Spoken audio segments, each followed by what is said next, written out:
iṣẹ́ wa fún ilé wa, fún ilé ìbí wa. Kàgbéga, kàgbéga, kàgbéga fáyé rí. Ìgbàgbọ́ wa ní pé, wà ní bẹ̀rù lọ́wọ́. Ká ṣiṣẹ́, ká ṣiṣẹ́, ká ṣiṣẹ́, ká jọ̀lá. Ìṣọ̀kan àfòmìnira, ìgbẹ́jẹ́ ká máa lépa. Tẹ̀síwájú ọ̀pọ̀ ire, àtòhun tó dára. Ọmọ ọ̀tá dìde, àsìkò ẹ̀san rẹ̀. Ìmọ́lẹ̀, ìmọ́lẹ̀, gbogbo àdúrà wò.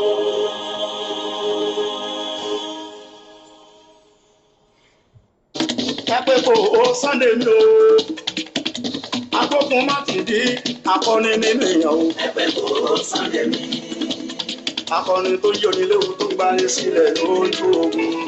Ọmọ náà pè lálágbára. Mo mewé mo mọ kò mú olóògùn tó ń jẹ. Níwọ̀n bá ní o ṣe níwájú Ìgbòho. Ojú tó ti rókun tó dẹ̀tù ti rọ́ sáré. Má fi wé tiẹ̀ tó ń wò lóye sílé. Bàbá ní fádà fún ọmọ ẹ̀ tó bá bí. Kì í mú nǹkan ogun kó tó lè ṣẹ́rí ogun. Fúnra Ọlọ́run ló dẹ̀ ṣe lákọ̀ọ́rí. Kò lẹ̀ sí lówó wíwú tún léèyàn ṣe. Ìṣesí ẹbí takọni náà ni. Olóríire èèyàn ní Sunday Igboho. Akọni Oòduà gbogbo lẹ̀ Yorùbá. Akọni Oòduà gbogbo lẹ̀ Yorùbá.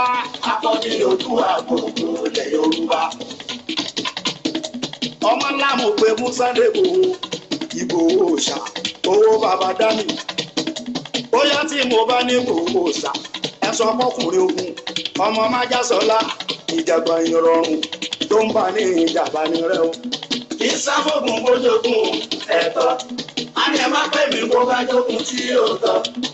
Èyí lọ́kùn mọ́tọ́ mi sọ pé kò dáa yóò dá lọ́dọ̀ yín lọ́dọ̀ tí wà ní ìrẹ̀lẹ̀ o.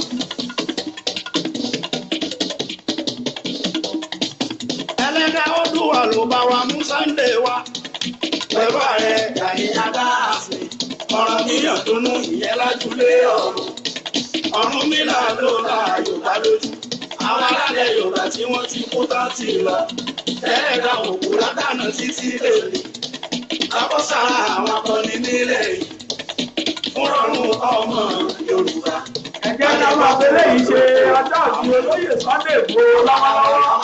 Sílẹ̀ o, lọ́ra sọ sílẹ̀ ẹ̀kẹ́ Abíọ́lá. Sunday Igboho Abẹ́lé yìí ṣe ọjọ́ ìbí Sunday Igboho. Olùkọ́ fẹ́ fi wọlé lónìí. Ọkùnrin tó kù lé láyé pè láfọ́ ni. Sunday Igboho máa ṣe bó ṣe ṣe lọ. Gbogbo ọmọ Yorùbá pátá bẹ̀lẹ̀ yìí rẹ̀. Ọkùnrin tó kù lé láyé pè láfọ́ ni. Ẹni táyé bá ti ń fẹ́ kò láwùjọ kan lára rárá. Wọ́n ní o má mi kàn máa ṣe bó ṣe ṣe lọ. Akọ̀lẹ̀ èèyàn ọmọ adé ẹ̀ mọ́. Sunday Igboho máa ṣe bó ṣe ṣe lọ. Gbogbo ọmọ Yorùbá pátá bẹ̀lẹ̀ yìí rẹ̀. Táwọn àgbàgbà bá láwo òye àwa ọmọdé àwa nílò alólóyè Sunday Igboho. Bóyá kéré o. Bóyá kéré o. Gbogbo ọmọ Yorùbá. Lékólégó sọ mú dògbò. Lájàgbọ́ kòrò fóun bẹ̀. Èrò bẹ̀ jẹ́ kárólú o. Láyé gbọ́ kúrò pẹ̀lú o. Gbogbo àwọn ọba Yorùbá. Ní wọ́n sọ bójú wa ti là. Gbogbo àwọn ọmọ Yorùbá o. Ní wọ́n sọ bójú wa ti là. Wọ́n ní Yorùbá mọ̀ ọ́ Spani.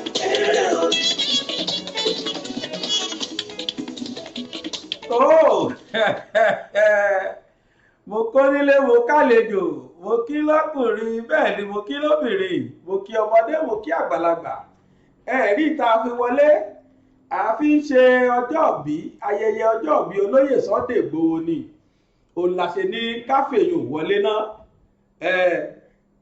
ẹni ayé ń fẹ́ kì í lárùn kan lára bọ́mọdé ò rí bágbà ò rí ṣebélédùn ọba òkè wò ó ẹni mú kó nífẹ̀ẹ́ rẹ̀ ẹni mú kó má nífẹ̀ẹ́ rẹ̀ ṣùgbọ́n ẹni tó bá ṣiṣẹ́ àdúrà táyé bá ṣépè fún àdúrà ni ó máa jẹ́ tiẹ̀ ẹni bá sì ṣépè báyé bá ṣe àdúrà ẹni bá sì jẹ́ ní èpè báráyé bá ṣe àdúrà fún èpè làdúrà náà máa já sí fún olóyè Sunday Igboho ní gbogbo ọ̀nà ló fi hùwà àdúrà ló ṣe jẹ́ pé irú wa yìí fi ń gbóhùn sókè ta sì fi bẹ olódò ọba òkè wípé àṣẹ iṣẹ́ mi àṣẹ iṣẹ́ àmọ́dún fọ́mọ aládìkún ní agbára ọlọ́run olódùmarè nígbà tí ó bá ṣe 50 ọdún ní ọdún tó ń bọ̀ torí 51 ló ṣe ọdún àwọn kan sọ pé 50 ni àmọ́ ọdún 51 òun ló ṣe ní àná nígbà tí ó bá fi ṣe ayẹyẹ 50 ọdún lágbára olódùmarè ọba òkè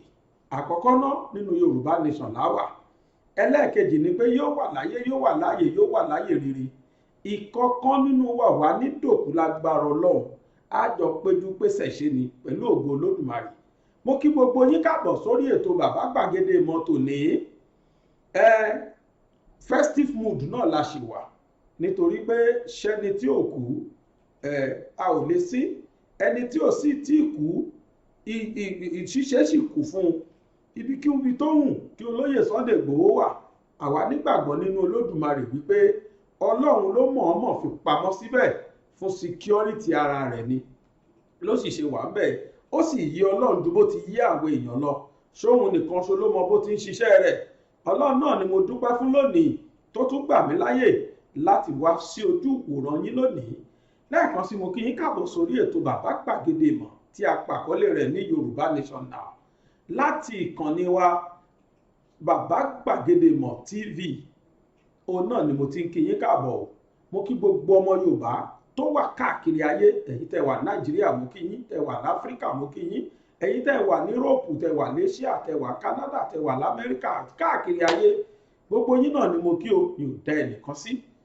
ẹ má jẹ́ ká kókó lọlé olóró lónìí kí n tó máa lọ tí mo máa fi ń bẹ̀rẹ̀ ètò òun náà ni pé ẹ wo ibi tí wọ́n kọ subscribe sí kẹ́ darapọ̀ mọ́ wa ó yá ẹ bẹ̀rẹ̀ sí ní buwọ́lù nítorí pé oríṣiríṣi ọ̀kan òjọ̀kan ètò òun náà láti bẹ̀rẹ̀ nínú tẹlifíṣọ̀n station wa ó sì wù mí kẹ́yìn náà ó máa jẹ àwọn àǹfààní yìí níkọ̀ọ̀kan àti èjèèjì tẹ́ ẹ bá wá fẹ́ máa jẹ àwọn àǹfààní àfi kẹ́ ẹ máa gba notification pàtó ti gbé fídíò míì síta ló ṣe jẹ́ pé ibi tí wọ́n kọ subscribe sí àfi kẹ́ ẹ subscribe síbẹ̀ kẹ́ buwọ́lù bákan náà ni pé àmì aago tó wà níbẹ̀ notification bell ni wọ́n pè é wọ́n wà notify yín ó ṣàlàyé pé bàbá gbàgede ìmọ̀ tó ti dé ta o tàbí ètò míì tó bá tó wá sí ìta láti inú bàbá gbàgede ìmọ̀ TV aníròyìn lọ́lọ́kọ̀ òjọ̀kan láàárọ̀ kùtùkùtù báyìí wọn a máa ṣe kan tí a pè ní ojúmọ́ aláyọ̀ láàárọ̀ ni wọ́n ń ṣe yẹn láti bí aago 8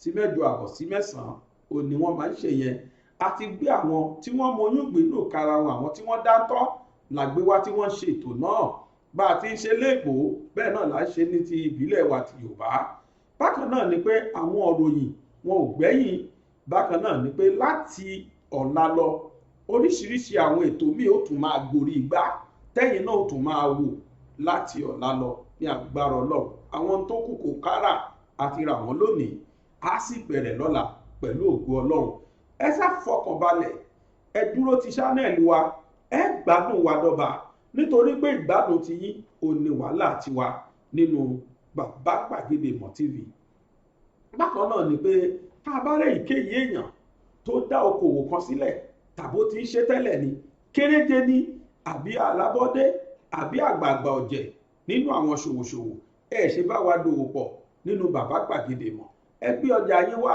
kẹ́yìn náà sì rí i pé lágbára Ọlọ́run ẹ tà báyìí ní kọ́tà kọmọ ẹranko míì tó tà ó ẹnikẹ́ni tó bá kó lọ́wọ́ nínú bàbá gbàgede ìmọ̀ ó ti dandan fún yín kẹta ẹgbẹ́ iléeṣẹ́ yín wá ẹ̀jẹ̀ abayín pariwo ìsáyé ayẹyẹ kan lẹ́yìn fẹ́ ṣe ni bóyá ayé òkú ìkómọ ìgbéyàwó àbí dáadáa mí ilẹ̀ tó fẹ́ ṣe ìṣílé ni àbẹ́ fẹ́ fi ọmọ fọ́kọ ẹ̀yin ẹ sápè bàbá gbàgede ìmọ̀ TV àwọn abayín fẹ́ lójú ṣe alúbólóde fẹ́ lójú òun náà láyé ń pè wá bákan náà ẹ níkéde tàbí ìkíni ẹ pè bàbá gbàgede ìmọ̀ TV ẹ kàn sí marketing manager wa.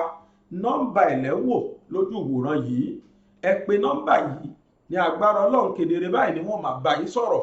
Bí mo ti ń bá yín sọ̀rọ̀ lọ́wọ́lọ́wọ́ yìí, wọ́n wà ní àwọn ibì kan tí wọ́n ti ń lọ cover lọ́wọ́lọ́wọ́. Àwọn ọmọ wa ti dà sí gbòòrò, gbogbo àwọn èèyàn tí wọ́n ń pè wá, ẹ bá wa polówó, ẹ bá gbogbo ẹ̀ ni wọ́n ti ń lọ kiri. Ìwọ náà ò ṣe darapọ̀ mọ́ wọn kẹ́ ẹ lè jàǹfààní tó. Mo kí yín káàbọ̀ sórí ètò yìí lẹ́ẹ̀kan sí i. Ẹ ṣáà wá nǹkan fìdílé o, tàbí kẹ́ ẹ fìdílé nǹkan kájọ jẹ̀gbá ládùn ètò tòní, nítorí pé Oyinmomo ni o, Oyinmomo ní tòní. Àrà ọ̀tọ̀ sí ní bákan náà, ṣé ẹ kú ti mọ̀ pé ìpele lọ́tún báyìí làwa máa ń yọ, torí pé ọ̀tún báyìí náà lọ́jọ́ ń yọ. Èmi ni Aláwìyé Sàbúrì Adébáyọ̀, ọmọ bàbá tíṣà l'Abẹ́òkúta. Èmi lọmọ Ewúmọ̀ṣẹ́, èmi náà ni ọmọ Ewúmọ̀ṣẹ́, ọmọ bàbá tíṣà l'Abẹ́òkúta. Ẹ ṣe bá mi ká lọ, kẹ́ ẹ darapọ̀ mọ́ wa, kẹ́ ẹ jẹ́ àjọ gbé ọkọ̀ tòní sí ojú agbami, kí ẹ jẹ́ kájọ máa túkọ̀ tòní. Ó sì dá mi lójú pé dájúdájú èbúté ayọ̀ lájọ dá sí. Ẹ má jẹ́ á sọ iléyá ká má sọ dìlé pẹ́. Ìwé orí ìjì lájá, ewé orí ìjì lájá o. Gbogbo Yorùbá ẹ foríjì wá, ewé orí ìjì lájá. Ta ló kọ? Sífù Wàsíù Àyìndé kọ àwọn àmàní. Mo gbọ́ orin yẹn níbi tí wọ́n ti lọ́ọ̀nchì swagger. Wọ́n tún ní kan jẹ́ swagger o, South West kìíní kan for Tinubu. Ó ní wọ́n máa pera wọn láwọn swagger. Ibẹ̀ ni wọ́n ti lọ́ọ̀nchì wọn. Ibẹ̀ ni wọ́n ti pè Wàsíù Àyìndé wípé kó wá kọrin kọ àwọn àrùn.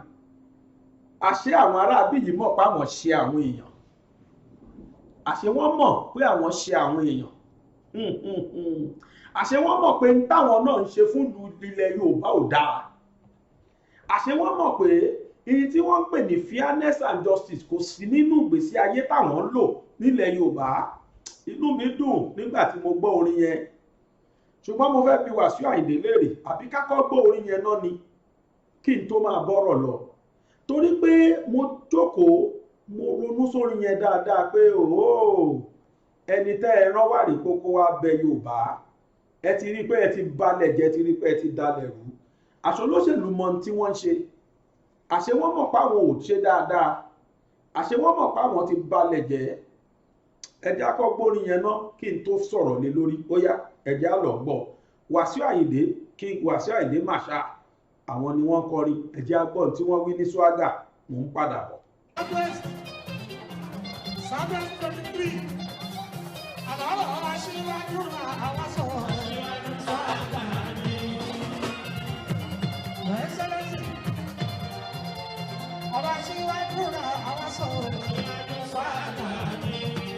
Swagger 2023. Ọba síwájú la wá sọ. Swagger. Ó fẹ́ dà ewé orí ìjì lájà. Ewé orí ìjì lájà o. Gbogbo ẹyọ pátápátá. Èkó, Ògùn, Oǹdó, Èkìtì, Ọ̀yọ́, Ọ̀ṣun. Mo léwé orí ìjì lájà. Ewé orí ìjì lájà o. Ẹni àbáṣẹ tó kò rí ìwà ewé orí ìjì lájà. Ewé orí ìjì lájà. Yàwó. Ewé orí ìjì lájà o. Ewé orí ìjì lájà. Ewé orí ìjì lájà o. Ẹni àbáṣẹ tó kò rí ìwà ewé orí ìjì lájà. Àti bọ́lú bó ṣe. Bàbá Ọbáfẹ́mi Awólọ́wọ̀. Ó sáré ṣe tọkítọkọ méje o, ìyàwó nípa o. MKO Abíọ́lá, ọmọkè mímọ́ òṣìlú. Àsìkò tí wọ́n tọ́ láyé. Wọ́n tọ̀ wọ́n lórí Awólọ́wọ̀. Wọ́n tọ̀ wọ́n lórí Abíọ́lá. Aṣíwájú ti ìlú. Aṣíwájú ti ìlú. Swagger sáà ó sọ̀rọ̀. Swagger sáà ó sọ̀rọ̀. tó ẹ̀yin Yorùbá wọn lérí oríjì làwọn já o ẹ gbọ́ ìbéèrè tèmi fẹ́ bi gbogbo àwọn olóṣèlú ilẹ̀ Yorùbá tí wọ́n ń jáwé oríjì àti láńlọ́ọ̀dù Bọ́dúnlọ́hùn tí wọ́n torí ẹ̀ jáwé oríjì Swagger tí wọ́n lọ́ǹchì nítorí chairman Bọ́dúnlọ́hùn ni wọ́n ní ó dà pé wọ́n ní South West agenda for Tinubu Swagger exactly ó dà pé mo ti gbà bí wọ́n ṣe pè nìyẹn South West agenda for Tinubu for president 2023 òní wọ́n torí ẹ̀ ṣe ibẹ̀ ni Wàsíù Àyìndé ló ti wá ń bá wọn bẹ̀bẹ̀ wípé àwọn dáwé oríjì gbogbo ilẹ̀ táwọn ti bàjẹ́ mo fi Ọlọ́run búra pé kì í ṣe Fúlàní ló da Yorùbá láàmú díẹ̀ ní Tàlàbà nínú Ìbejì Fúlàní ṣẹ̀ṣẹ̀ dé wá máa balẹ̀ jẹ́ ni Yorùbá gan ti ń ba nǹkan wọn jẹ́ ti pẹ́ bọ̀ látilẹ̀ àti múra wa lẹ́rú sí bọ̀ tipẹ́tipẹ́ látilẹ̀ Yorùbá fúnra rẹ̀ ò nífẹ̀ẹ́ ara ẹ̀ àwa Yorùbá fúnra wa ò nífẹ̀ẹ́ ara wa ìdí nìyí tó fi jẹ́ pé àwọn kan kódà kó tó di pé Fúlàní làwọn mú wa lẹ́rú ìgbà wo ló ṣe bẹ̀rẹ̀ gbogbo òṣì tó ń ṣe yìí ó wà pronounced ní láti 2015 lọ sókè ni kó tó di 2015 kọ́ ṣàwágán nífẹ̀ẹ́ ara wa Yorùbá àwọn tí wọ́n wá ń wé ewé oríjì nísìn kí ló dé tí wọn ò jọ jáwé oríjì fún àwọn ọmọ tí wọ́n ní kán lọ padànù ní EndSARS kí ló dé tán jáwé oríjì fún wọn wọ́n ń gbọ́ ewé oríjì nísìn gbogbo ọmọ ọlọ́mọ tí wọ́n ń padànù káàkiri ṣáwọn wéwé oríjì fún wọn jẹ́ wọ́n sọ̀rọ̀ nípa ẹ̀ náà àìmọye ẹ̀mí ló ti lọ nínú ọdún yìí nìkan àìmọye ní last year àìmọye nítorí báwọn tí wọ́n wà ní EndSARS wọn ò jẹ́ kí wọ́n rí owó pa tó yẹ kán pa wọ́n ní kán pa wọ́n dànù wọ́n pa àwọn ọmọ yẹn dànù wọ́n waste wọ́n tún wá wọ́ òkú wọn lọ olóyè Sunday Igboho náà tún dìde jáwé oríjì fún Igboho àwọn ọmọ ọlọ́mọ tẹ́ ẹ pa Àdògán àtàfà tí wọ́n pa wọ́n ò jáwé oríjì fún wọn àbá gbàgbé ni wọ́n pa àwọn méjèèjì dànù ní báwọn náà lẹ́bí wọn níyàwó bóyá ìyá àfà yẹn ni o bá àfà yẹn fún rẹ̀ ni o ìkànnù wọn fọ́ lójú àfà tiẹ̀ ni wọ́n pè láfọ́jú wọn lójú ń dùn jáwé oríjì fún àbáwọn àwọn àgbààgbà Yorùbá fẹ́ sọ pé àwọn ò mọ̀ pa ẹ̀ àbáwọn olóṣèlú ilẹ̀ Yorùbá fẹ́ sọ pé àwọn ò mọ̀ pa wọ́n ṣe pa àfà àti wọ́n ṣe pàdùgàn wọn ò já ewé oríjì fáwọn yẹn ilé Ìgbòho tí wọ́n lọ destroy wọn ò jáwé oríjì kan tó destroy ẹ̀ Lady K ló wà níbi tó wà yẹn ṣe jáwé oríjì fóun kẹ́ni kan fi wọ́n lẹ̀kan máa lọ ọkùnrin kan tó kù tí wọ́n jọ mú wọn tán mú síbẹ̀ tó sì wà ń bẹ̀ jáwé oríjì fáwọn ń wówó oríjì lọ́wọ́ ọmọ Yorùbá kí wọ́n foríjì kẹ́ ẹ lè jẹ president 2023 ìbànújẹ́ gan ló jẹ́ fún mi Yorùbá ní ìbànújẹ́ ló jẹ́ fún màjèsí kí ọmọ ìbànújẹ́ ló jẹ́ fún àgbàlagbà kí màjèsí máa tójú ẹ̀rọ ọ̀run ẹ̀yin àgbàlagbà lẹ Yorùbá ẹ̀yin ò kí ẹ pé kí màjèsí tójú yín rọ ọ̀run gbogbo aburú ló ń ṣẹlẹ̀ sọmọ Yorùbá kẹta inúnibí ni tẹ̀m̀bẹ̀lẹ̀kún ìmúnisìn ìmúnilẹ́rú ló wà fún gbogbo ọmọ gbogbo yìí ẹ wá ń wá ewé oríjì kan dáríjì yìí nísìn èmi wà pé tí mò ń sọ yìí o mo ti dọ̀tá àwọn kan like seriously ká sòdodo mo dẹ̀ fọlọ́n búra mi ò against kẹ́nikẹ́ni gbé àpótí torí birthright everybody ni bẹ́ẹ̀ mi náà bá láǹfààní tó bá wù mí mo lè gbàpótí ẹnikẹ́ni lè gbàpótí àmọ́ ẹni máa gbàpótí tó máa béèrè ìbò àwọn èèyàn kí ló ṣe fáwọn èèyàn yẹn irú ìgbésí ayé wo lẹ lò pẹ̀lú wọn gbogbo aburú tó ti ṣẹlẹ̀ látijọ́ ìsìn Yorùbá gbogbo bí Fúlàní ṣe ń gbé Yorùbá pa àwọn tí wọ́n ń wá oríjì ò tiẹ̀ sọ pé àwọn ò tí wọ́n tiẹ̀ ṣe pípa àwọn gbọ́ rí wọ́n wá kán jẹ́wé oríjì fáwọn ṣé ẹ mọyẹ ẹ̀mí tó ti bọ́ ṣé ẹ mọyẹ ẹni tó ti waste life ẹ̀ ṣé ẹ mọ bẹ́ẹ̀ ṣe ṣègbésí ayé àwọn ọmọ sí owó tó tọ́ sí gbogbo ìlú ṣé ẹ mọ bí tẹ́ ẹ kó pamọ́ sí ẹ wá ń wéwé oríjì ṣé ẹ mọyẹ ọmọ tẹ́ ẹ ti dẹ́mi ẹ̀ légbodò ẹ mọyẹ òbí tẹ́ ẹ ti jẹ́ kó fojú sunkún ọmọ yet ẹ wá ìwé origin. Èmi ò lòdì sí kẹ́ mo tún fọlọ́ọ̀ múra mi ò lòdì sí kẹ́ gbàpótí ẹgbẹ́ táwọn èèyàn bá tún rí pé well you fit in they will vote for you bọ́ kẹ́ máa patronize wa kẹ́ máa lẹ́ẹ̀wéwé origin kò jọ o látọ̀dọ̀ tèmi ewé origin yẹn bó bá já tó bá gbèsè ìkùlé tí wọ́n bá já ẹni bá já tí bá nìbọn máa yìn fún lémi ni mo sọ o torí pé ohun tó jẹ ni ló jẹ ni okùn ọrùn ò jẹdìyẹ wọ́n wá ń sọ pé ìwé origin làwọn já jáǹbó bólẹ̀ ti já lọ́dọ̀ ta ní talẹ̀ já sí talẹ̀ já fún gan ta ló fẹ́ gbé ìwé origin yẹn lọ́wọ́ yìí àwọn èèyàn sunkún wọn ọ̀rọ̀ jẹjẹ mọ́ gbogbo ọ̀nà ọgbàjọ ọ̀nà ọgbàmúdí ẹ̀ lógbèsí ayé bí ẹni pé kò sírú yín bí ẹni pé ẹni kó láyé mọ́ torí bọ́lá ti gbé kò fún yín lénìí àwọn ọmọ tí yín jẹ kò kiri ìyàwó yín jẹ kò kiri ẹ̀yin náà the same thing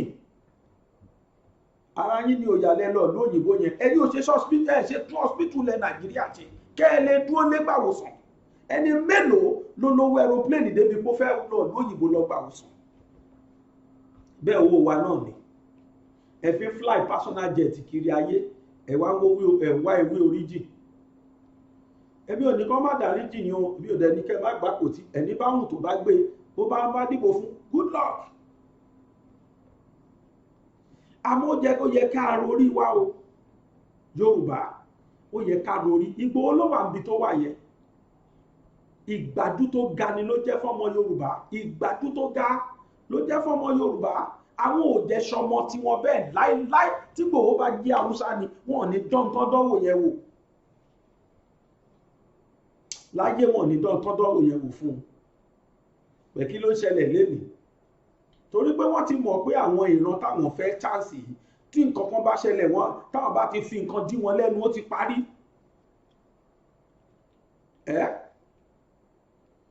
Ọlọ́run fi yín ṣe olórí lé wa lórí ẹ wá ń ṣe wá báṣubàṣu bó ṣe wọ̀n yìí ẹ lógbèsí ayé bó ṣe wù bí ẹni pẹ́ ní kú mọ́ ẹ wojú ọ̀run fẹ̀tòfẹ̀tò bí ẹni pẹ́ ní kú mọ́ kù sọ́wọ́ yìí ṣe bẹ́ẹ̀ tún ti bẹ̀rẹ̀ sí ní haraisi ìbànújẹ́ ní àtàǹkàrà ọ̀fọ̀ àbí bẹ́ẹ̀ kọ́ àwọn 500 tẹ́ kó pamọ́ ẹ̀ tó ti bẹ̀rẹ̀ sí ní kó wọn síta àwọn olórí burúkú ọmọ kan tí wọn ò ní làákàyè tí wọn ò ní future àwọn náà máa gbà wọn máa torí yín kú kiri àwọn ọmọ tí yín dẹ̀ wà lù òyìnbó àwọn ọmọ yín wà lù òyìnbó tí wọ́n ń gbádùn ìwọ ọ̀dọ́ etí ẹ̀ mélòó jẹ́ burst brain ẹ̀ ṣẹ́yìn ò rí marriages tí wọ́n ń ṣe lẹ́nu ọjọ́ mẹ́ta yìí ni kí ló dé ṣe wọlé ìwọ kó o fẹ́ ọmọ Buhari ni tó fi jẹ́ pé ọmọọba kẹ́fì kan àbọ̀mọba àlúwo ló lọ fi fún Ọ̀ṣínbàjò ìwọlé ìwọ kó o fẹ́ ọmọ ẹ̀ ni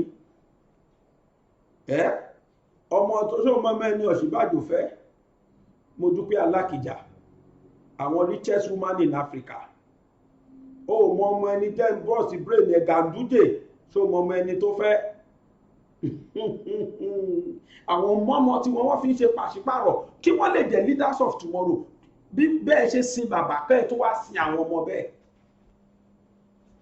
lọ́la nísìn láìpẹ́ wá bẹ̀rẹ̀ wọ́n bá ti kó àwọn owó olórí burúkú yẹn fún yín wọ́n á ní kẹ́ ẹ lọ máa ṣe tọ́ọ̀gì kẹ́ ẹ máa defend àwọn both social media wà fowó ẹ̀ ra data wà máa tákù àwọn tí wọ́n bá sọ̀rọ̀ sí wọn ìwọ kẹrẹ ìjẹun àárọ̀ ó ṣe rorí ẹ̀ wò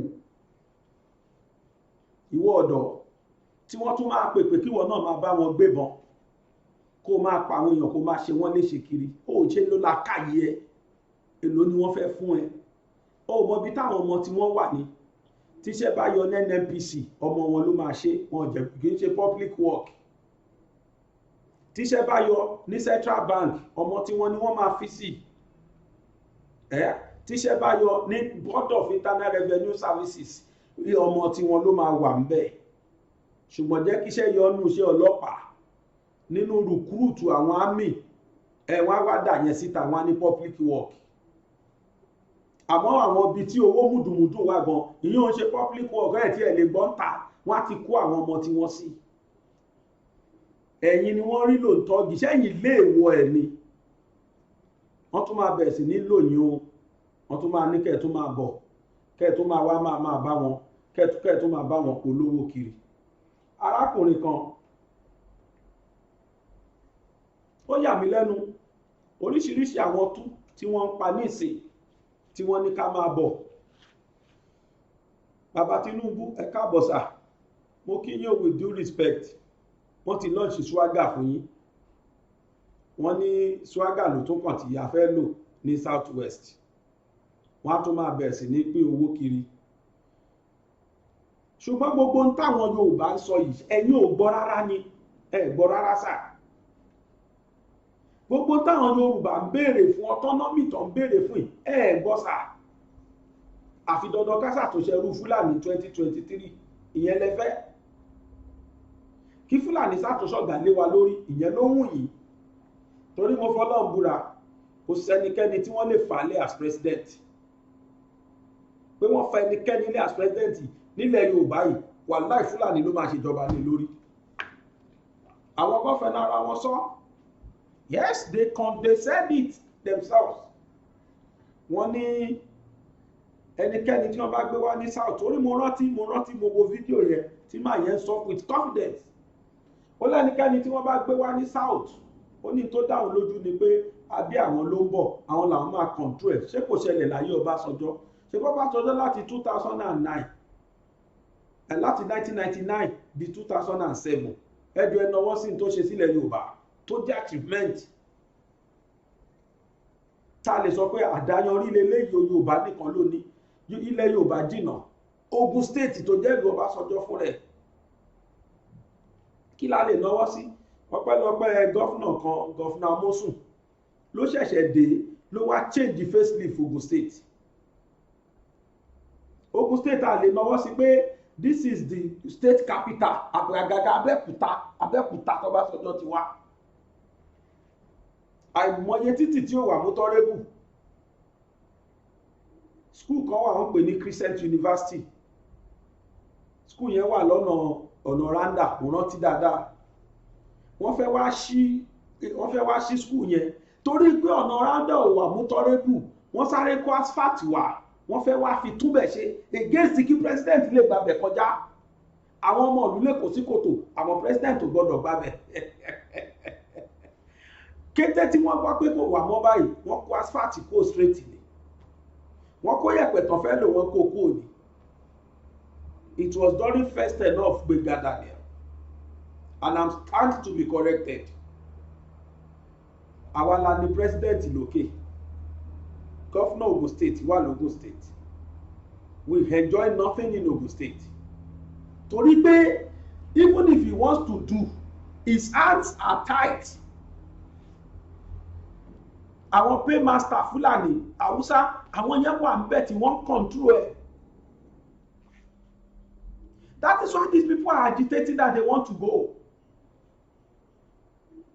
Kíní kan ni mo fẹ́ kó yé wa, mo tún sọ, I am not against you contesting as a president in the country if people voted for you and if people so wish to vote for you. I am not against it at all, because that is your right and I respect it as your right. But àwọn ọmọ ọlọ́mọ kí lẹ ti fẹ́ ṣe wọ́n sí tẹ́ bá lẹ jẹ́wé oríjì? Kí ló dé tẹ́ dáríjì àwọn tó kù? Àwọn ẹni ẹlẹ́ni tẹ́ pàṣẹ kán lọ padà nù ní EndSARS. Kí ló dé tẹ́ dáríjì wọn kẹ́wò pọ́mọdé ni wọ́n?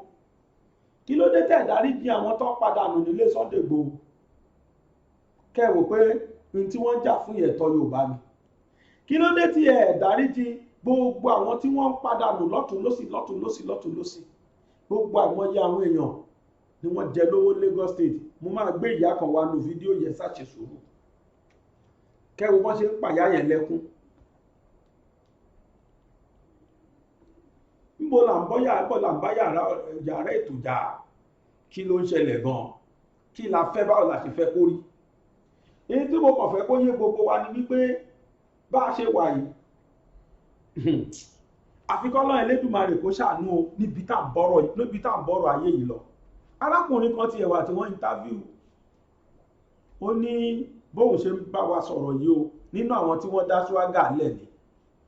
Ó ní bóun ṣe ń bá wa sọ̀rọ̀ yìí, ó ní àwọn ti ní 12 to 13,000 votes ilẹ̀ 12 to 13 million votes ilẹ̀ tí ẹ̀yìn chairman tó ṣúọ̀ fún bàjẹ́ wípé wọ́n ti láì tí ìdìbò rárá, ìbò sì di 2023, wọ́n ní láì tí ìdìbò rárá Bọ́dúnlọ́mù ti ní 12 million to 13 million lẹ̀ pé káwọn èèyàn má wọ́rì 13 million votes.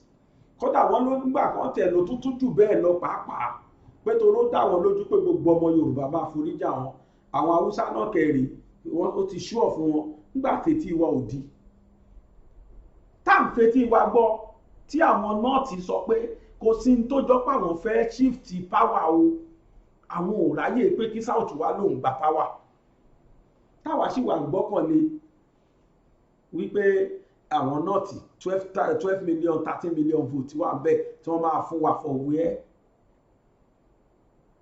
Mo wo interview yẹn mo rẹ́rìn títí pé 12 million votes àti àbí 13 million wọ́n ti gbà tó sọ̀rọ̀ ẹ débi kan wọ́n ní 20 million tí ẹ ní wọ́n ní 20 million votes wà lẹ̀. Mo bọ̀ ẹjẹ́ agbọ́ ọ̀rọ̀ lẹ́nu sẹ́nitọ́ kí ló láwọ̀ jẹ́ náà Adédayọ̀, ẹjẹ́ agbọ́ sí ẹjẹ́ agbọ́ lẹ́nu wọn. Ó yá ẹjẹ́ lọ gbọ́.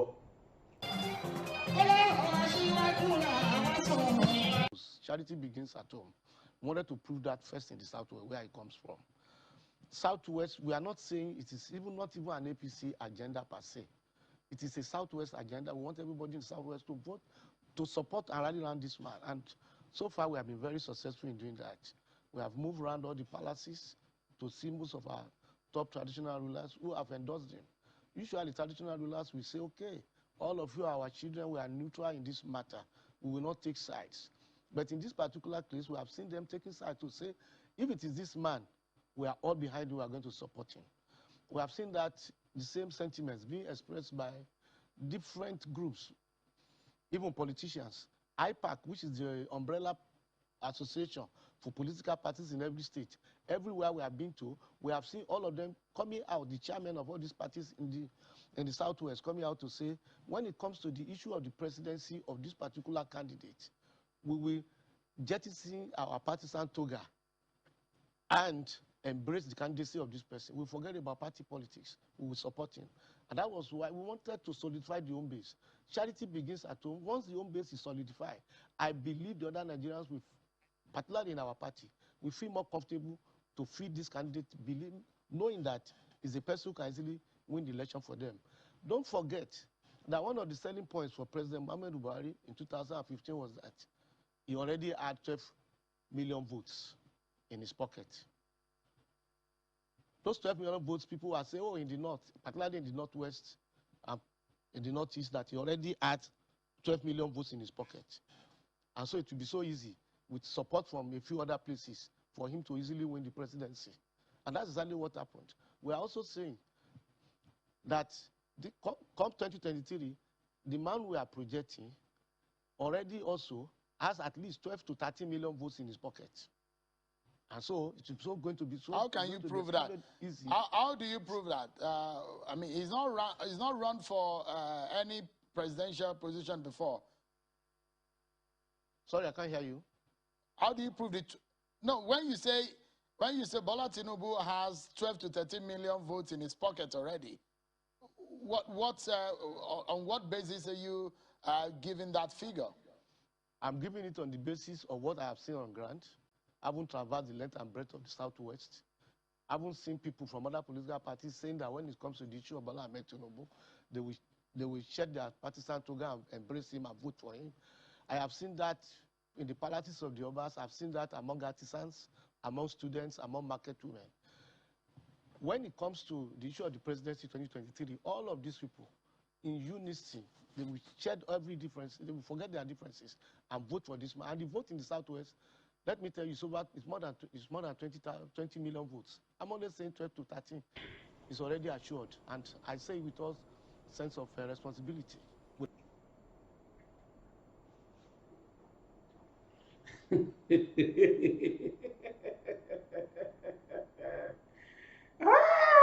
Abẹ́ ẹ̀gbọ́n báyìí, wọ́n ní àwọn ní 12 to 13 million votes kódà níbì kan wọ́n ní 20 million ní pàápàá á rí bẹ́ẹ̀ torí pé ṣe mọ̀ pé ń gbà míì téèyàn bá ti jẹ dòdò tán ẹnu ẹ̀ ò ní sọ òdodo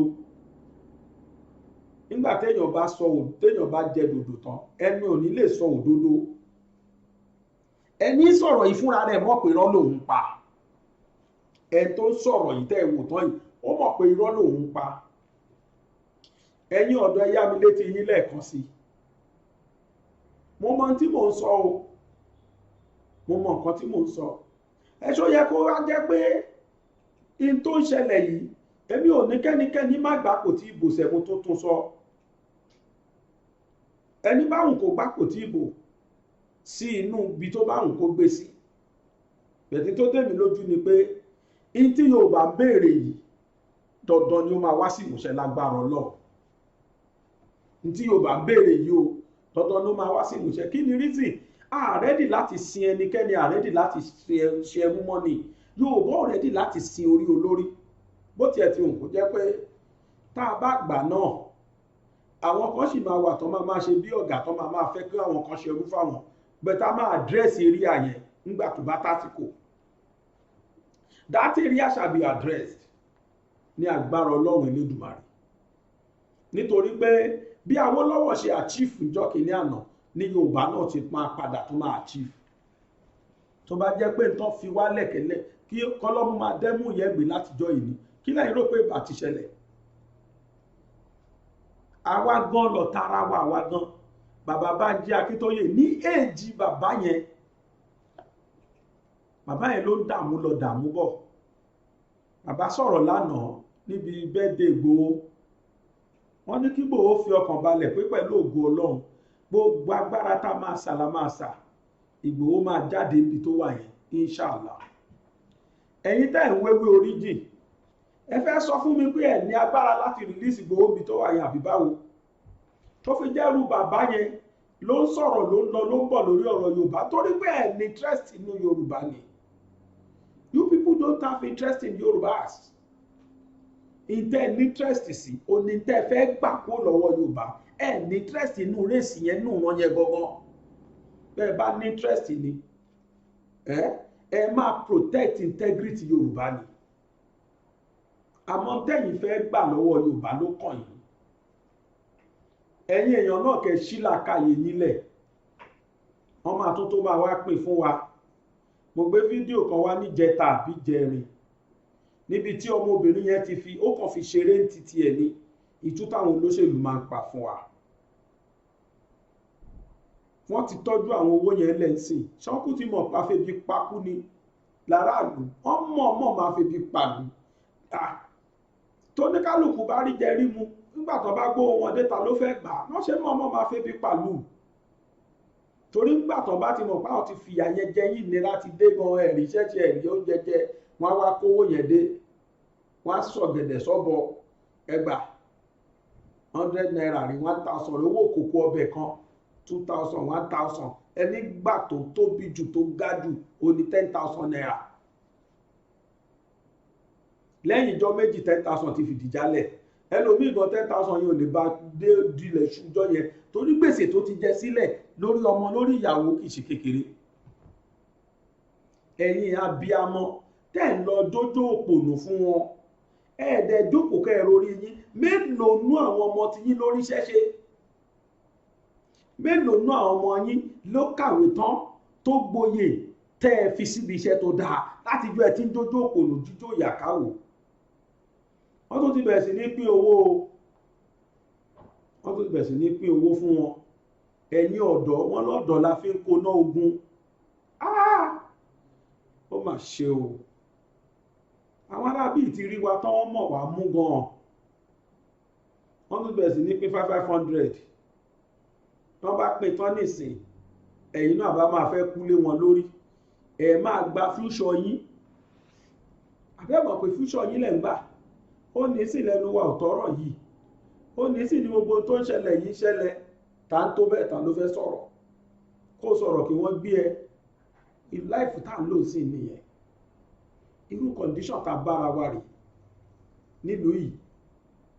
Ẹ̀yin tẹ́ ń sọ àwọn tí wọ́n ẹ̀yin tẹ́ wà ń lu òyìnbó ṣé bọ́n ṣe ń ṣòṣèlú lu òyìnbó rè tí wọ́n wá dúlé tí wọ́n máa pé 500 pé 1000 tí wọ́n gbà àǹkárá sí àǹkárá tó jẹ́ tẹ́ bá kìbọn ní omi lẹ́ẹ̀kan báyìí ó máa fẹ̀yìn síta ni. Nígbọ̀dẹ̀ ti wọ̀ pé aṣọ ń jẹ yìí náà òye owó jẹ yín wọ́n á kó owó inú àgbà nínú skit yẹn àbí kí n tún gbé skit yẹn padà wá ní. Ọmọbìnrin yẹn ó ní táwọn bá ti kó ráìsì àtàlùbọ́sà tó tóbi pẹ̀lú magí àti tòmátò táwọn dẹ̀ ti fi 1000 lé olórí Yorùbá ti olórí ọmọ Nàìjíríà ti túká ó lẹ́yìn ẹ̀lẹ́tọ́rẹ́tì lẹ́ẹ̀bà tó dìbò fáwọn kó dẹ̀ ẹ̀ máa dùn ni. Wọ́n tó ti ń pín owó fáwọn èèyàn mi ò parọ́ o wọ́n rìkọ́ọ̀dù ẹ̀ ní ohun wọ́n ń pè báyìí ní fáwọn ọ̀dọ́ ẹgbà ẹlọ campaign ẹgbà mò ń bọ̀ ẹ jẹ́ àwọn ohun tí mò ń sọ kò lè yé yín àfi tẹ́ ẹ bá wò ó yá. Wash your hands. Wash your hands next time. Wash your hands because of Non-negotiable. Wash your hands, please.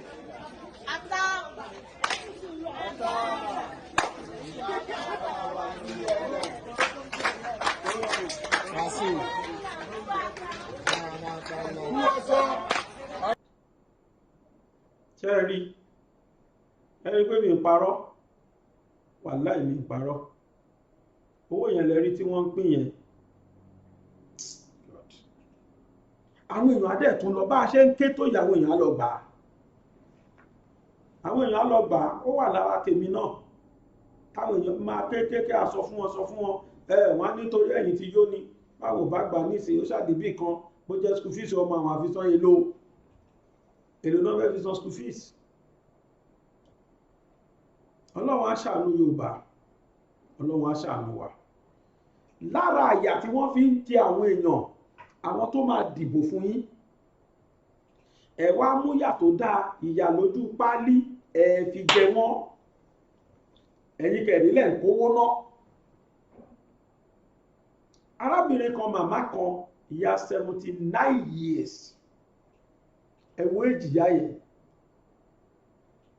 ó ní sí Ọ̀fọ̀ ní Lagos State ó ralẹ̀ ó kọ́lé síbẹ̀ ilé gírin méjì tí kìí ṣe lé kékeré wọ́n dẹ̀ padà lọ wọlé ìyá yẹn lẹ́kọ̀ọ́ wọ́n wá dá ìyá yẹn rìbò torí pé kìí ṣolóṣèlú torí pé kìí ṣara wọn gbogbo wa náà la dàgbà la níyàá ṣé gbogbo alájọ́ mọ sẹ́nìkan mo ń fàsìkò yìí pé gọ́fúnà Sanwó-Olú fídíò tí mo fẹ́ ṣó yìí ẹ̀yin tẹ́ ẹ bá mọ gọ́fúnà Sanwó-Olú ẹ bá wá fi hàn wọ́n kí wọ́n dá ìyá yìí lóhùn kí wọ́n rántí páwọn náà níyà kọ́dẹ̀ rántí páwọn náà lọ sípò àgbà lọ́la ohunkíhun tó bá ń pàyà yìí gbé ẹ bá wa rẹ̀ lẹ́kún ẹ jẹ́ àwò ìyá náà àti n tó ṣẹlẹ̀ ìyá yẹn ṣe àlàyé mò ń bọ̀. Each floor. I was hearing that they want to demolish house around my area. So, and my house is excluded. So I was asking, what is happening? You marked this house, you omitted my own, you marked the other house. What is happening? Is my house included or not? Nobody answered me. I wrote them. No reply. So, gets to a place. My mind was not at rest. So, I have to sue Babatunde Fashola to court. So, about 4 or 3 cases that they called me. When we went to the court, at times, Babajide Fashola will take 3 lawyers, 4 lawyers. The last lawyer we took is a blind man, very tall like this. So, the day they first said, I should narrate what happened in the court, I burst into tears. Even the judge burst into tears. I said, we bought this land. We started building the house since 1977, myself and my husband. So, year 1982, we are pursuing how to give us a land approval. I mean, they did not give it to us. So later, my husband came to me, say, I have to follow him to Alausa. It's all right. I was 5 months pregnancy by then. When I reached the upstairs, I met late Chief Latif Jakande. I greeted him. He greeted me. He said, "Ma bímọ síbi." I said, "Bàbá kò tí tásìkò tí ma bímọ." I said, he said, nítorí tí ẹ̀yin obìnrin yìí náà ni mo ṣe ń dààmú ọkọ ẹ wípé ó lè tún lọ gbé ẹlòmíì wá kó sọ pé ìyàwó òun nìyí. That's why I want to see you. This is your pic. This is your photograph. I want to see who's in the photograph. So now I'm satisfied. Just came to me, say, "Madam, congratulations." He shook my hand. I shook his hand. He gave me this CFO. That was January 1982. Then the magistrate told me that the land in Lagos belonged to states, but the building that is in the house, that they will pay it to me. I said, okay. So they gave me 10 days. I paid, it is 5 years. They need to increase the land rent. And I used to pay it. I paid the last one, January. They come demolish the house, May, same year. It was 5 years that they used to increase land rent, and I used to pay it since 1982 till 2015. But I told the magistrate that I want him to give me court injunction. Before they demolish the house, they should give me money. I was crying that day. He was crying with me too. But it is because they are the one paying them that he did not take any action for me. I'm an old woman. I'm old, and my husband is late. My children are not here. I don't have anything. Thank God. Gbogbo Nàìjíríà, gbogbo àgbáyé ràn mí lọ́wọ́. Ẹ bá mi gbowó mi lọ́wọ́ Lagos State. Ẹ bá mi gbowó mi. Mo ti dàgbà mi ò lè ṣiṣẹ́ 6 flats ni mo ní tí mo ń gbowó ẹ̀. Mo ní big shop tí mo ń tajà ń bẹ̀. Gbogbo èwo di mo ní wọ́n fún mi kọ́bọ̀ láti 2015. Wọ́n fẹ́ kí wọ́n ṣe fún mi ní 10 days notice báyìí. Bí ṣe gbà báyìí tí mo ń kà báyìí. Mo kàn collapse ni. I was unable to talk. I was not, my left leg and my left, I can't believe it. Look at the show. I can't wear slippers. They have damaged my life. Oh. They should pay me my money. They should not pay my children. They should pay me.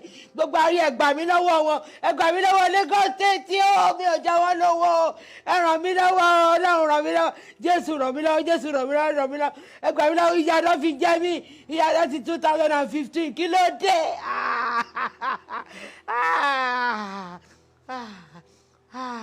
Ẹ ràn mí lọ́wọ́. Jésù ràn mí lọ́wọ́.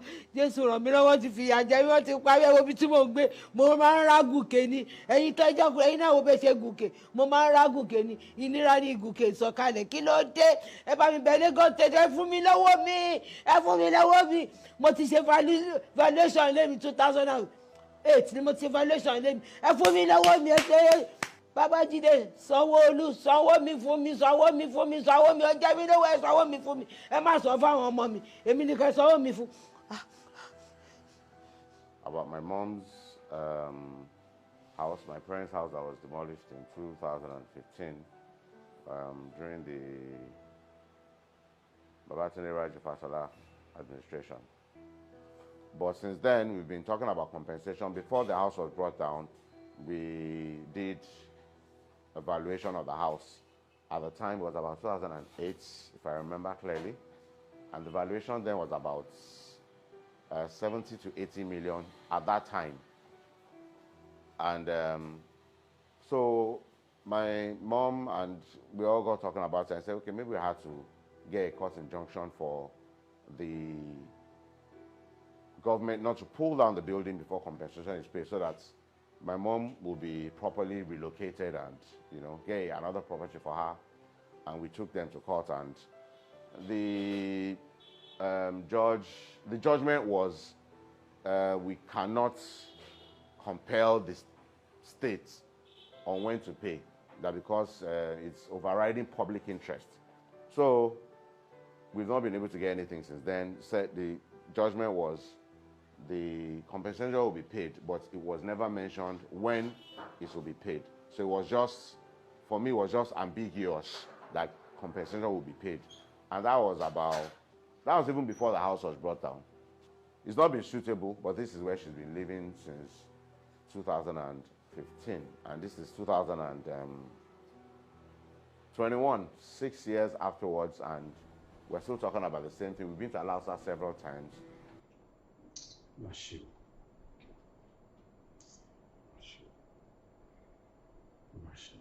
ṣe rí ìyá yìí ẹ̀gbọ́n tó ń wí ẹ̀rí bó ṣe ń sunkún gbogbo wa náà dẹ̀ lóbi àníyá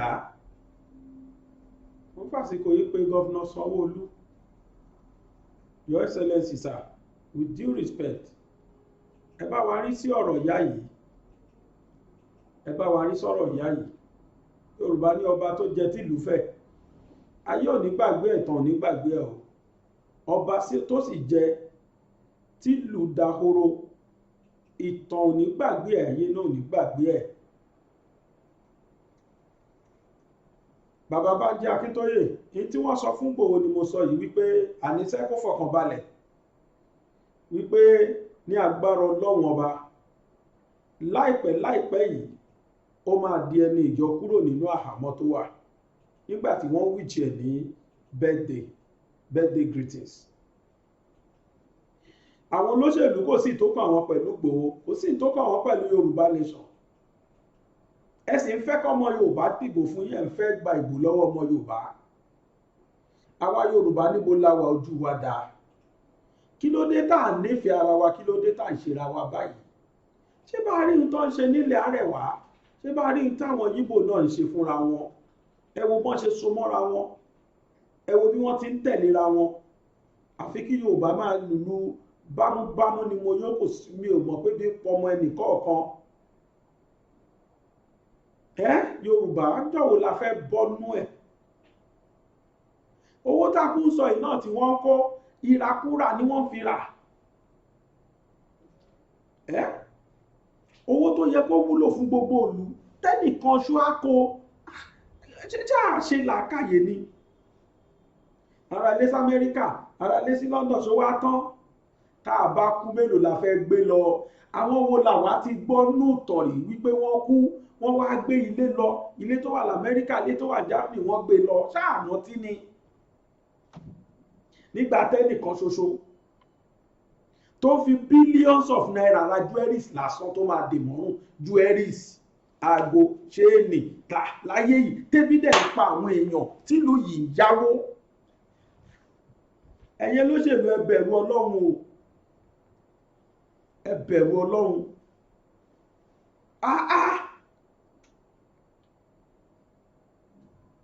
Èmi fọ ẹ̀mọ́ ń sòdodo kan, mo ní tó bá sì jó lóṣèlú náà lẹ́fẹ́ fi ṣe olórí, tó sì jáwọn olóṣèlú ni wọ́n sì fẹ́ máa lùlù wá, kò lè sí yàtọ̀.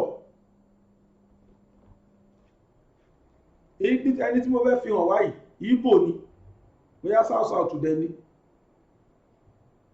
Níbi olè ojú kòkòrò, eléyìí ò ń ṣe Fúlàní, kì í ṣe Haúsá.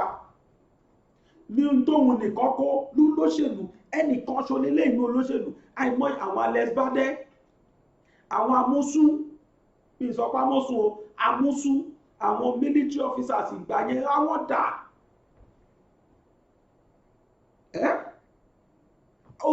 ìkan kówó títí ó tún ṣe sọ́kèwé ó tún kówó sínú ẹ̀, ìkan kówó lọ kó sínú storage tank, ìkan lọ kówó báwọn òkú nínú sàárè, ó ti dìgbẹ́ sàárè báyìí ní tó rò pé èèyàn ni wọ́n sin síbẹ̀ tó jẹ́ pé owó ni wọ́n sẹ́ẹ̀tì síbẹ̀. Wọ́n sẹ́ẹ̀tì panel fún ọ̀rọ̀ Dèsíánì tí wọ́n gbà lọ́wọ́ ẹ̀. Mo fẹ́ ká gbọ́ tún táwọn olóṣèlú ń pa, àwọn ni wọ́n bá wa débi tá a dé yìí. Èmi ò ní kó lóṣèlú má pípẹ́ kó má gbà kò tí ì ti ẹ̀mú tó sọ. Tí Nàìjíríà bá ṣì wà ní 2023 tí wọ́n bá gbà kò tí wọ́n kàn gbé, èmi ò ní kí Nàìjíríà dàrú ní kó pín o. Ẹni bá fẹ́ dúró ti Nàìjíríà ẹ̀ kò dúró tì. Káwa Yorùbá wa káwa náà dẹ̀ wà ní nation tiwa. Káwa Yorùbá káwa wà nation tiwa ká máa ṣe nation tiwa. Kẹ́ni bá fẹ́ bá Nàìjíríà lọ máa bá lọ, ìníkẹ́ni bọ́dì kó kúrò Nàìjíríà. Wọ́n ní má foko mi dáná, ìjọ kan là ń ṣòfin ẹ̀. Ní táwa ń sọ yìí, reality tó yẹ kó ṣẹlẹ̀ là ń sọ yìí. Ìdí rèé tí olóṣèlú òfin fẹ́ kí n tá béèrè fún wà realizable, torí tí wọ́n rí kó jẹ́ ẹnìkan èèyàn kan jewelries billions of naira, owó tó tó 1 billion just 1 billion naira. Ọmọ tí wọ́n bí lénìí, ọmọ tán bí lénìí kí wọ́n ní kó máa fún ní 1 million ní every month. Ọmọ yẹn á ná 1 billion naira tán ní 83 years ló máa dà tó máa ná 1 billion naira tán kó máa ná 1 million lóṣooṣù. Ọmọ yẹn á ná 1 million naira á ná fún 83 years. Lọ́mọ tán bá bí lénìí tó bá gba 1 billion sọ́wọ́, ẹnìkan ṣoṣo á wá mú 5 billion 10 billion á fi ra jewelries. Owó tó máa wá kò ní ṣe é pèsè tí mọ́. How fools are we in this country? Ẹ já wo panel tí mò ń sọ. Kẹ́ ẹ wo how shocking the revelation is. Mo wo fídíò yàrá mi shock. Nígbà tí gbọ̀rọ̀ owó bẹ̀rẹ̀ pé ọ̀kan fi ra jewelries mi gbọ́rí ni. And we continue borrowing in this country. Another page. Yes, the other one has to do with the Desiani jewelries. Yes. Are they still in your custody or they've been turned into cash? No. They are in our custody. It has not been auctioned yet. Oh, the jewelries are. So, I mean, is it safer to keep them in your custody if they've been finally forfeited or to just auction them? No, they have been finally forfeited, just like houses and vehicles, etc. And the commission is looking forward to the presidential committee to auction all those items and then deposit the money appropriately into. When did you get this forfeiture order? We got it, I think, sometime in 2019, if I remember. Yeah. I mean, given the financial situation of Nigeria, shouldn't we auction these things fast and put the money to use? You know, a lot of processes hindered, a lot of events, hindered us to proceed with that, as you are aware, sir.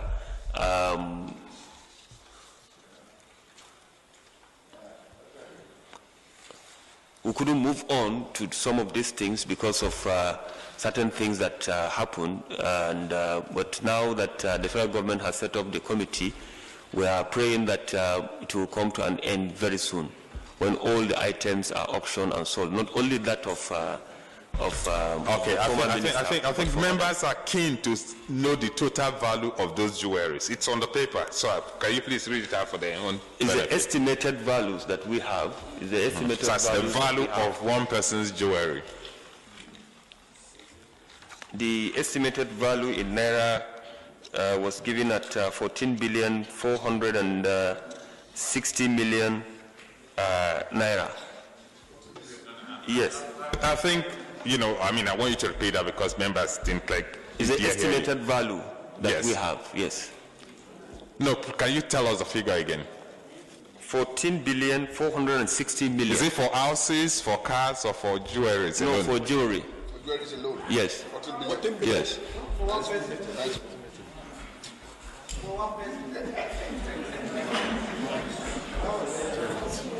Yes.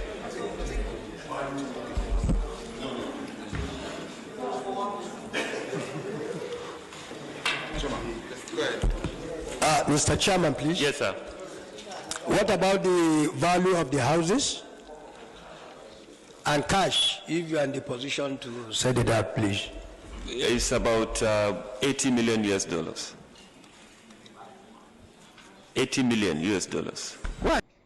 tó ó yà yín lẹ́nu nílùú kan tá a wà yìí ni o Nàìjíríà ni wọ́n ti kó owó yẹn kó owó èmi àti yín ni wọ́n kó kó yẹn ìdí ní tó lóṣèlú òfin fẹ́ kí wọ́n sọ pé àwọn ká sọ pé àgbà state àgbàgbà country wà wọ́n fẹ́ kọ́ lè máa rí nǹkan kó ìkóni nígbà tí èèyàn kan ṣoṣo tó mọ́rú billions of naira yẹn ẹ̀rí pé ó ká chairman committee yẹn lára ó tún bi ọkùnrin yẹn léèrè pé gbọ́ ṣé owó tó ń pè yìí ṣé owó jewelries nìkan ni àbí owó gbogbo nǹkan tẹ́ ẹ gbà lọ́wọ́ ẹ̀ ìyẹn lówó jewelries nìkan ó lówó jewelries nìkan oní tó ń sọ yìí nígbà téèyàn kan kó owó tàbúà yẹn lọ fi ra jewelries olóṣèlú gbàgbéje wọn bẹ́ẹ̀ wà nílẹ̀. This is what we are seeing. Ọmọ Nàìjíríà dẹ̀ jìyà káàkiri láàrin mo ti ń bá yín sọ̀rọ̀ yìí a ní ẹbí tí wọn ò lè proud of in tí wọ́n fẹ́ jẹ lọ́sàn-án yìí wọ́n jẹ tààrọ̀ àìmọye kèrí tó máa jẹ láàárọ̀ ìdẹ́bí pa fẹ́ wá sọ pé tó fẹ́ jẹ lọ́sàn-án ìmí ìwà kò jẹun alẹ́ àná sùn kò tún gbọ́kànlé nǹkan kan láàárọ̀ yìí nílùú tó lọ́ba tó níjòyè nílùú tó ní ọrọ̀ ẹ̀yin tẹ́ ń wọ́wọ́ oríjì ní tó ń ṣẹlẹ̀ ilẹ̀ Yorùbá láàsọ yìí ní tó ń ṣẹlẹ̀ sí àwa tẹ́ ẹ fẹ́ ká jáwọ́ oríjì fún yín àwa yẹn rèé o ọmọ ẹlòmíì aṣọ iléèwé tó wọ̀ wọ́n lẹ̀ ń tọ́nà mẹ́rin nígbà tí òṣò lóṣèlú ọmọ ẹlòmíì ò ríwèé ká léèwé ẹmọ ẹlòmíì ò rówó skul san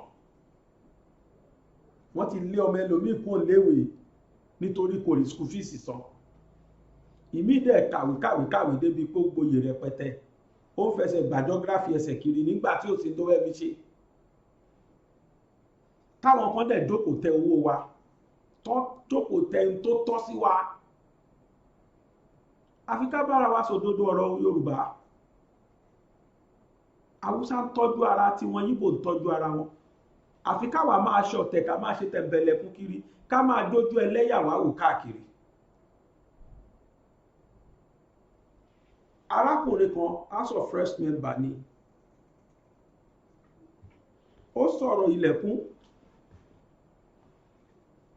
orúkọ ẹ̀ jẹ́ Muhammadu Budaji Kazaure House of Reps member ni arákùnrin máa sòdodo ọ̀rọ̀ inú mi máa dùn gbogbo ohun tí mò ń sọ ìlú kí mi lẹ́yìn ó ní kí wọ́n lọ pé gbogbo àwọn tí wọ́n ti kó wa lọ́wọ́ ní kó gbogbo wọn jọ kó gba gbogbo owó wa lọ́wọ́ wọn kí wọ́n fi finance project gbogbo owó tí wọ́n lọ yá yẹn kan yẹ yáwó mọ́ bọ́jẹ̀tì tó lórí wá ṣe lẹ́nujọ́ mẹ́ta yìí ó ní láíláí ó ní kòkòrò tí mo fídíò tẹ̀rí tí mo ṣó níjẹta kí ni Yáyì sọ ó ní the best ni arákùnrin yìí sọ pé láíláí ó ní it's not feasible ìyà tí Yorùbá jẹ ni ìyà tó mọ tọ́ tí iṣẹ́ bá pé mẹ́ta tí wọ́n bá fẹ́ gbàyàn síbi mẹ́ta nílùú Nàìjíríà yìí níbi tó worst dé tí Yíbò bá jó lórí tí wọ́n bá sọ yí tó táwọn àwọn tí wọ́n fẹ́ jẹ́ ṣe interview tí wọ́n bá kóra wọn dé tí ẹni wà nù wọn tó jẹ́ Yíbò bá ti sáìtì pé Yíbò ẹgbẹ́ òun ni olórí àwọn ẹni tó bá ti ṣèdè sí kò sẹ́dà tó máa ní kó má mú Yíbò yẹn tó bá jẹ́ Haúsá ni ló jẹ́ olórí tọmọ Haúsá bá wà nù wọn tó bá ti lè ṣe kẹ́ìrákàdédè ó ti parí ó mọ̀ kó mọ̀ wọ́n gbà síṣẹ́ bí táwa Yorùbá kórìíra ara wa dé tó jẹ́ pé mọ̀ bá fẹ́ gba nǹkan lọ́wọ́ wa báyìí náà ni wọ́n mọ̀ ìgbà iná máa sọ̀rọ̀ àwọn dẹrú bẹ́ẹ̀ wà ní ugbó wọ́n wá yí débẹ̀ wọ́n wá mọ́tò débẹ̀ wọ́n wá máa promise yí pé inú ugbó yíyọ àwọn máa sọ́ di Amẹ́ríkà a máa sọ́ di London níjọ́ ẹ bá ti dìbò fún wọn tán ẹ̀rí wọn mọ́ o ó tún dẹ̀yìn ọdún mẹ́rin ìgbọ́dún mẹ́rin bí ìbá approach wọ́n wá mọ̀ọ́mọ̀ wọ́n á gbé ráìsì wá gbé gbágbáwo wá láti fi díyín lẹ́nu kẹba máa rántí nǹkan ṣe fọdún mẹ́rin tó bá kan pé Yorùbá ni lẹ́ni yẹn lọ bá ní interview ó kọlà sẹ́nu báyẹn rí pé Yorùbá ni tó bá bí ọmọ tó fẹ́ ṣe interview rẹ̀ ó sọ pé ẹ̀ka àrọ́sà á fèlì ẹ̀ ó lè ní kó get out ó lè ní kó so òyìnbó sóhun bọ̀ tó bá ṣe pé ọmọ Yíbò ni tó ti sọ pé kedu ọdẹ má ó tán á fi èdè wọn dá lóhùn padà ní ibẹ̀ náà ti máa yóò padà tẹ́lẹ̀ gbọ́ tán wímọ́ á padà gba ọmọ yẹn kódà ló máa lead interview ìfẹ́ wá dànù Yorùbá o àwọn ọmọ Yorùbá wà káàkiri ibi tí wọ́n gbé wọn pa sí tí wọ́n gbé wọn tọ́jú sí wọ́n tọ́jú Ìgbòho wọ́n tọ́jú Lédìké ọkùnrin kan tó kù wọ́n tọ́jú ẹ̀ wọ́n pa àwọn àfáà wọn pa àdògàn kò sẹ́ni tó dá sọ́nù olóṣèlú dìsí àwa la ní vice president àwa la ní speaker house of reps olórí gbogbo olóṣèlú Nàìjíríà ìkásàsọ́kó lórí gbogbo olóṣèlú Nàìjíríà ọmọ Yorùbá ni number 1 ẹni tó ṣe tẹ́nì kò ṣe rí ní history Nàìjíríà ẹni tó wọ́n sí ti the sitting president pẹ̀lú unpopular party a man that broke such record aṣẹ́wó ló fẹ́ pálù tí ò rí pa wọ́n wá ń ṣe ọmọ Yorùbá wọ́n dà wọ́n ríbo ẹ ò rí ìkọ̀kan sọ sí ó rẹ o ẹ̀wọ́ ewé origin á jẹ́ ewé origin fún yín tẹ́ ẹ bá wùwà ẹ̀ ẹni bá wọn kò já o arákùnrin sọ̀rọ̀ ilẹ̀kùn ó ní ẹ lọ gba gbogbo owó yẹn lọ́wọ́ gbogbo wọn kí wọ́n lọ gbà kí wọ́n dá gbogbo àwọn tí wọ́n kó wa lówó ṣé ẹ rò pé Nàìjíríà ò lówó ni ẹ rò pé ìlú yìí ò lówó ilẹ̀ Yorùbá lásán àti tó bọ́ Nàìjíríà wà tí ẹ̀kọ́ là ń bọ́ Nàìjíríà tá a bá gbalẹ̀ Yorùbá náà if care is not taken tá a bá jẹ́ káwọn olóṣèlú yìí láṣẹ pa ó parí tó nìyẹn ẹnu ká padà sóko ẹrú ẹlẹ́ẹ̀kejì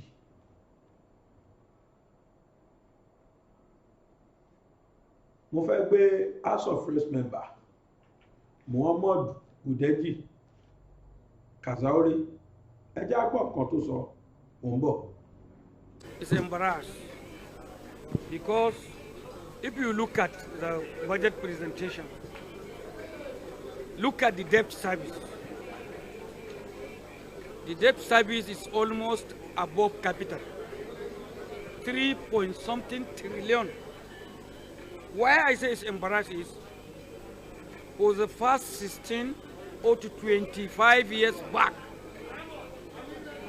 Nigerian money are looted,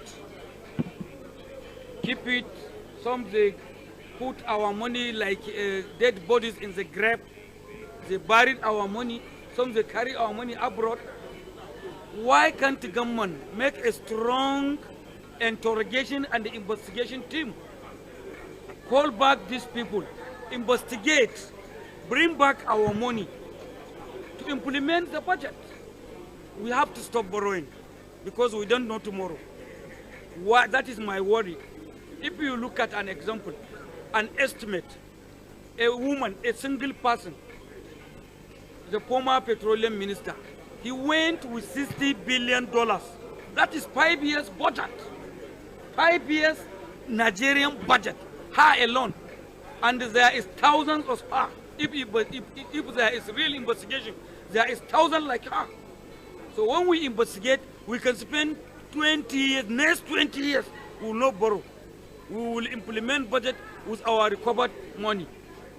So seriously, this government said they are fighting corruption. They are fighting corruption, but I never see fighting corruption, because we are saying we are fighting corruption, but we are going very slowly, and we are saying by mouth, but we are not acting practically. If there is strong investigation, strong interrogation team in this country, I am sure we will not borrow any money. Sadly, if you look at the issue of revenue. They say revenue formula is already gone down. Oil has already left off in many countries in the world. Oil has gone down. If we look at this country, before oil recovered in this country, we were implementing and running the government with the farming money generated through cotton and groundnut. And we use that money to explore oil. We use that money to get the oil while we abandon the farming. Look at our teeming youth going on employment. Look at our forest. Only criminals are living inside. Why can't we clear all this forest, allocated to our teeming youth, funded them, go for farming? If we can do this across the seas, our geopolitical zone, I am sure we will get money better than oil, and we will fund it budget without borrowing. But the most embarrassing is debt service. Look at the debt service. Finally, what I assume is why I say we have to recover our stolen money. We are paying debt to the money which is being stolen. Our teeming Nigerians never enjoy that money, and we are still paying debt. The money that we're supposed to complete our railways, our road, our education, our health, our security is going on debt. And this debt is in some individual pocket. Went to individual pocket. Go around this town, go around this country. Look at the type of mansion people are living in, government officials, and they say they are fighting corruption. Go to Metama, go to Asokoro, go to Lagos, go to Port Harcourt. See people living in mansion, and they are government officials. Is their salary get that mansion for them? And we say we are fighting corruption. If we are really fighting corruption in this country, we will not borrow money to fund. It's an embarrass. I am worried. Even my blood pressure go high as I had the debt service. 3.something trillion debt service. While people are suffering in this country, some are living with 1 square meal. They eat once. So if we can do a proper, strong anti-corruption, not this by mouth, we act it practically. If you go, you can see a 1 billion mansion owned by a government official. And they say that we are fighting corruption. Salary of his 1,000 year. Did he serve for 1,000 year? He served for 35 years. Where did he get 1 billion mansion? If we are serious, you can see still person serving inside the government, owning a big house, billions, estate. You can see business places here owned by government officials, and we say we are fighting corruption. We are joking. We are joking. So it's embarrassed. So we have to educate our teeming people. We have to educate our people. We have to force the government. And I am advising to Mr. President to look at this, my advice. We have to go back to strong interrogation and investigation team that we will investigate and bring back our looted. Ẹ má má ìdòyìnbó ọmọ Haúsá yẹn. N tó sọ yẹn tó bá jẹ́ pé olóṣèlú máa ń tẹ́tí gbọ́ra wọn ni. N tọ́mọkùnrin ìsọ yìí, ó dẹ̀ bu omi tútù sí mi lọ́kàn pé ṣáà lè rí ìtorí ẹ̀ lè pè báyìí tó lè sọ ọ̀rọ̀ jáde. Gbọ́n tó wí. Bẹ́ẹ̀ tó bá tẹ̀lé advice tọmọkùnrin ìsọ ni, àmọ́ kọ́lọ́ ń ṣàánú wa ni. àwọn òsọpá àjáwé oríjì o, àwọn òsọpá àgbàwé bẹ́ẹ̀ ilẹ̀ jáwé oríjì táwa máa lò fún yín ni bí bákan ni I don't know. bọ́tẹ́ ẹ bá fẹ́ ká jáwé oríjì fún yín ẹ bá wa dá sọ̀rọ̀ Yorùbá nation. ìtòhun àwa ni kó jẹ́ pé anybody ọmọ Yorùbá tó bá máa gbá àpótí kó wá gbé àpótí yẹn nínú kọ́ńtì wa tuntun nínú Yorùbá nation wa tí àwọn aráàlú òyìnbó ìlú táwọn aráàlú òyìnbó lè wọlé kí wọ́n jáde àwọn ọmọ wa tó wà ní òyìnbó tó lè wọlé wọ́n máa jáde bó ṣe wù wọ́n tí kì í ṣe ìlú tí wọ́n máa wá tó máa wá gbé wọn pàtẹ́wù máa bá gbèjẹ́ àwọn ọmọ Nàìjíríà àwọn ọmọ Yorùbá tí wọ́n wà káàkiri ní wọn ò lè wà létẹ́rù bá wọn àmọye tó máa ń pè nínú wọn wọ́n pọ̀ l'Amẹ́ríkà wọ́n pọ̀ London wọ́n pọ̀ Germany ẹlòmíì tún fojú kan Nàìjíríà gbẹ̀yìn ilẹ̀ títà sí ó fẹ́ láti lásìá ló ti fẹ́ wálé kò róòjò wálé lásìá Fúlàní bẹ̀rẹ̀ tí wọ́n yí àyè nígbà tó lọ́mú bá dẹ́mú yẹ gbé èmi believe pé everybody are free láti wọlé jáde kódà n tó dá mi lójú ni pé ọmọ Yorùbá mélòó lẹ fẹ́ máa rí kó lóun lọ ṣerú lóyìnbó mọ́ nígbà tí Awólọ́wọ̀ wà láyé tó ń ṣe premier ẹjọ́ ọmọ Yorùbá mélòó ló fẹ́ kí ló fẹ́ lọ ṣe lóyìnbó lóní dọ́là wọ́n ti sọ́dọ̀ àdúrà níìsì Ọlọ́run ò ní já ayé wa wálẹ̀ báyé náírà ṣe já wálẹ̀ lẹ́gbẹ̀ẹ́ dọ́là àdúrà táwọn èèyàn dẹ̀ ń ṣe sí nìyẹn ẹ mọ iye tí wọ́n ń ta dọ́là lẹ́gbẹ̀ẹ́ náírà nísì àìmọye ọmọ Nàìjíríà tó fọ́n káàkiri ẹlòmíì inú òtútù ni ẹlòmíì látòrí iṣẹ́ kan bọ́ sórí iṣẹ́ kan ni ẹni bá dẹ̀ ṣiṣẹ́ tó dá ń bẹ̀ tó ń gbowó ńláńlá ń bẹ̀ fámílì ò ní jẹ́ ó gbádùn ẹgbà kan ní ẹgbòjó òun ni wọ́n rí pé ẹlòmíì inú wọn dẹ̀ jẹ́ pé aláàánú ká fẹ́ máa dá fámílì lòun kò ní choice iṣẹ́ ni ò ṣe dá ṣe iṣẹ́ ló ṣe dá ṣe jàre owó ò ṣe dáná nínú òtútù nú ooru wọ́n dẹ̀ béèrè fún Yorùbá nation ẹ fún wa ẹ jẹ́ ká gba nǹkan wa ẹ jẹ́ ká máa tún lù wá ṣe owó tá a bá ń pa lù wá ká máa ná sí lù wá ká máa fi tún lù wá ṣe ìta bá rí lù ẹ jẹ́ ká máa fi rọ́ọ̀nù lù wá bí Awólọ́wọ̀ ṣe ṣe jọ́kì ní àná ẹ̀yin ò rí bí ìlú ṣe rí gbà náà ni bàbá tó bí èmi wọ́n fún ní scholarship lọ sí London nígbò parí àwọn yẹn láwọn rí téèlì ẹ̀ ó ní kí ló fẹ́ máa dúró ṣe ń bí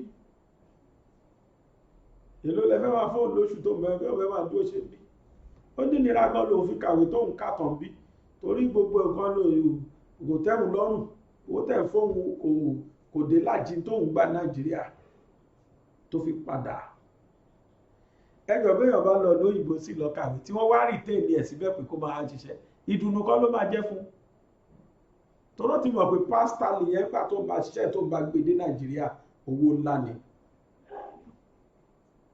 kí nǹkan yìí lè yàtọ̀ kó lè dẹrùn personal opinion tèmi ni wípé tí mo dẹ̀ mọ̀ pé 70% ọmọ Yorùbá opinion tí wọn náà nìyẹn wípé kí ọlọ́múdọ́mú yẹ gbé kò ní kálukú wà láyé ẹ̀ owó tá a bá ń pa ń bí báwo lọ́wọ́ ṣe ná síbí yẹn ẹ jẹ́ káwa náà máa pa ká máa ná síbí of recent bóyá àná àbíjẹta ni mo gbọ́ pọ́n láwọn governors wọ́n ti ń béèrè fún derivation wọ́n béèrè fún increment allocation yes nítorí pé oníkálukú òrórí ni tó níkálukú bá rórí ni kò yẹ kẹ́ máa jẹ́ kí kán máa wá pa owó rẹpẹtẹ bí kán máa kó lọ sójú kan so ẹlẹ́ṣẹ̀ central government kan kẹsẹ̀ máa béèrè ẹgbọ́rú ẹ̀rí ilẹ̀ mi tí mo ní tó jẹ́ mi mo ní wọ́n gbé nǹkan síbẹ̀ wọ́n wà lójú mi èmi ni mo gbé àwa lágbè mi mo ní nǹkan mi ẹnìkan wá láti tọ́ wá tú mo tún wá ń bẹ̀ pé fún